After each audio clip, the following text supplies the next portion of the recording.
नमस्कार. सर्वप्रथम सर्व भक्तांचं आपल्या चॅनलमध्ये मनापासून स्वागत आहे.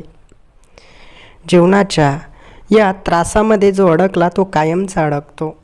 जीवन हे त्रास नाही तर देवाने दिलेली मौल्यवान भेट आहे.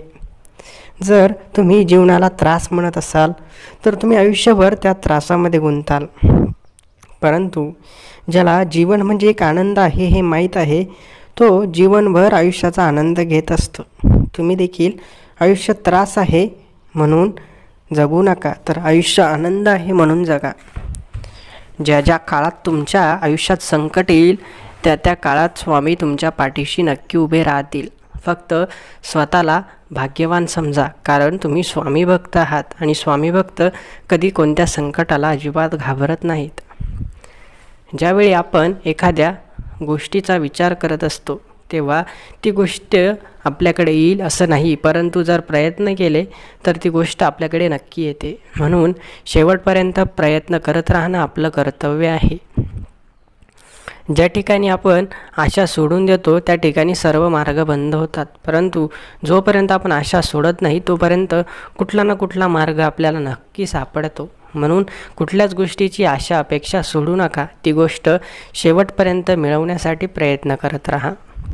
आजचा संदेश तुमच्यासाठी महत्त्वाचा आहे. जे भक्त चॅनलवर नवीन आहेत त्यांनी चॅनलला लगेच सबस्क्राईब करा आणि आजचा हा महत्त्वाचा व्हिडिओ शेवटपर्यंत नक्की बघा. स्वामी संदेश ऐकल्याने काय होते, तर स्वामी संदेश ऐकल्याने आपल्या मनातील नकारात्मक विचार दूर होतात आणि सकारात्मक विचार आपल्या मनामध्ये रुजतात. आपण जर चुकीच्या मार्गाने जात असलो तर तो मार्ग सोडून आपण चांगल्या मार्गाने जातो. स्वामी संदेश ऐकल्याने काय होते, स्वामी संदेश ऐकल्याने आपल्या मनात असलेला चुकीचा विचार नष्ट होतो आणि चांगला विचार जागृत होतो. एखाद्या गोष्टीसाठी आपण प्रयत्न सोडले असतील तर पुन्हा आपण प्रयत्न सुरू करतो. आपल्याला एक तेज भेटतं, नवीन ऊर्जा मिळते. म्हणून स्वामी संदेश हे ऐकलेच पाहिजे. देव जरी आपल्याला मदत करत नसले तरी कुणी ना कुणी येऊन आपल्याला मदत करत असतं आणि ती देवाचीच कृपा असते. आपल्याला असं वाटतं की देव माझी मदत करत नाही, परंतु जे मनुष्य तुमच्या जीवनात आहेत, जे तुम्हाला वेळोवेळी मदत करत आहेत, ते देवानेच पाठवले आहेत. म्हणून असं समजू नका की देव तुम्हाला मदत करत नाही. देव कुठल्याही रूपात येऊन तुम्हाला मदत करून जातात, परंतु तुम्हाला समजतसुद्धा नाही. जोपर्यंत आपल्याला योग्य ते अनुभव मिळत नाही, योग्य ते ज्ञान मिळत नाही, तोपर्यंत आपल्याला भगवंताची लीला कशी आहे हे समजणार नाही. म्हणून प्रत्येक गोष्टीचा अनुभव आपल्याला आलाच पाहिजे. प्रत्येक गोष्ट कशी बरोबर आहे चूक आहे हे आपल्याला समजलंच पाहिजे, जेणेकरून प्रत्येक गोष्टीमध्ये आपण भगवंताला शोधतो. आपण जे अन्न खातो, आपण जो श्वास घेतो, तीसुद्धा भगवंताची देण आहे. म्हणून भगवंताला कधीच वाईट समजू नका. त्यांनीच आपल्याला जन्म दिला, त्यांनीच आपल्याला जीवन दिलं आणि तेच आपल्याला हे आयुष्य जगवत आहेत. जर ते नसते तर हवा नसती, पाणी नसतं, अन्न नसतं आणि मनुष्य कधी जगू शकला नसता. त्यांनीच मनुष्याची निर्मिती केली, त्यांनीच मनुष्याला सर्व काही दिलं आणि अनेक मनुष्यांनी त्याचा गैरफायदा घेतला आणि या पृथ्वीतलावरती हाहाकार माजवला. या कलियुगामध्ये आजकाल कुणी कोणाचा विचार करत नाही. प्रत्येकजण प्रत्येकाचा विचार करतो. प्रत्येकजण इतरांच्या वाईटावर टपलेला आहे, परंतु आपण स्वामी भक्त आहोत. आपल्याला असं करायचं नाही. आपल्याला जे चांगलं आहे तेच करायचं आहे, वाईट अजिबात करायचं नाही. ना कोणाचं वाईट चिंतायचं, ना कोणाबद्दल वाईट विचार करायचा, ना कोणाचं वाईट होऊ द्यायचं.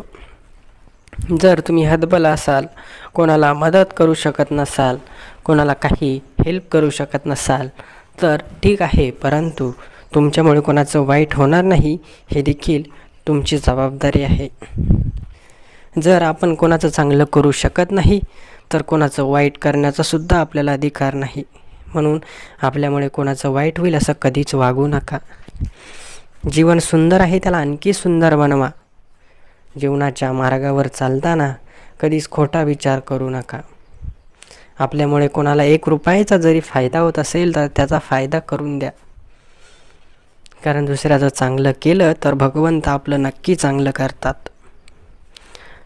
थोडासा दुसऱ्याचाही विचार करून बघा. जो आनंद त्यामध्ये भेटतो तो आनंद इतर कुठेच भेटत नाही. कधी कधी कोणाची मदत केली तर आपल्या मनाला समाधान मिळतं. अरे माझ्यामुळे आज त्याला चांगली नोकरी मिळाली, अरे माझ्यामुळे आज त्याला मोठ्या संकटातून तो बाहेर आला, असं आपल्या मनाला समाधान मिळत असतं. म्हणून समाधान शोधायला शिका. ज्याच्याकडे खूप पैसा आहे तो सुखी समाधानी माणूस आहे असा कधी विचार करू नका. कारण पैसा सर्व काही देऊ शकत नाही. पैसा तुमच्या दैनंदिन गरजा भागवू शकतो, समाजामध्ये तुमची मान उंचावू शकतो, परंतु पैसा तुम्हाला सुख समाधान देऊ शकत नाही. तुम्हाला सुख समाधान पाहिजे असेल तर तुम्हाला तुमचं कर्म चांगलं करावं लागेल, तेव्हाच तुम्ही जीवनात काहीतरी मिळवू शकता. ज्याच्याकडे लाखो करोडो रुपये आहेत तो खूप सुखी आहे का हो? तर अजिबात नाही. ज्याच्याकडे लाखो करोडो रुपये आहेत त्यालासुद्धा मानसिक विचार आहेत. त्याला रात्रभर झोप येत नाही. त्याला भविष्याची चिंता सतावत असते. उद्या काय करायचं, उद्या कसे आणखी पैसे वाढवायचे असं त्याच्या डोक्यात चक्र चालू असतं. म्हणून खूप जास्त पैसा असणं देखील चांगलं नसतं. माणसाने साधं जगावं, साधं राहणीमान असावं, साधा त्याचा पोशाख असावा, फक्त त्याचं कार्य महान असावं. तुम्ही कसे दिसता, तुमच्याकडे किती पैसा आहे हे महत्त्वाचं नाही, तर तुमचे विचार कसे आहेत, तुम्ही किती चांगला माणूस आहे हे महत्त्वाचं आहे. दुनियेसाठी तुमचा पैसा महत्त्वाचा असेल, पण भगवंतासाठी तुम्ही महत्त्वाचे आहात. तुमचे विचार, तुमचं कर्म महत्त्वाचं आहे. म्हणून भगवंताच्या वाटचालीवर चला. भगवंत कधी तुम्हाला एकटं सोडणार नाही. ना तुम्ही कधी एकटे होता ना कधी एकटे राहणार आहात. भगवंत नेहमी तुमच्या पाठीशी असणार आहे. जीवनाच्या मार्गावरती अनेक कठीण प्रसंग येतील, परंतु जोपर्यंत तुम्ही भगवंताचे हात धरेल आहात तोपर्यंत तुम्हाला कुणी काहीच वाईट करू शकत नाही. एकदा भगवंताचे चरण पकडले की पुन्हा कोणाचे चरण पकडण्याची गरज येत नाही. म्हणून भगवंताची लीला अपरंपार आहे. ते तिन्ही लोकाचे मालक आहेत आणि आपण त्यांचे भक्त आहोत. हे कधीच विसरायचं नाही. भगवंताची सेवा नेहमी करत राहायची. आजचा संदेश तुमच्यासाठी महत्त्वाचा होता. हा संदेश आपल्या कुटुंबियांपर्यंत, आपल्या जीवलगापर्यंत, परिवारापर्यंत नक्की पोचवा, जेणेकरून हा स्वामी संदेश प्रत्येकापर्यंत पोचेल. आपलं ते कर्तव्य आहे की एखादी चांगली गोष्ट सर्वांपर्यंत पोचली पाहिजे. एखाद्या चांगल्या गोष्टीचा फायदा फक्त स्वतःने घ्यायचा नाही तर इतरांनाही करून द्यायचा. म्हणून आत्ताच हा व्हिडिओ नक्की शेअर करा. व्हिडिओ आवडला असेल तर व्हिडिओला लाईक करा. चॅनलला सबस्क्राईब केलं नसेल तर लगेच सबस्क्राईब करून ठेवा. धन्यवाद.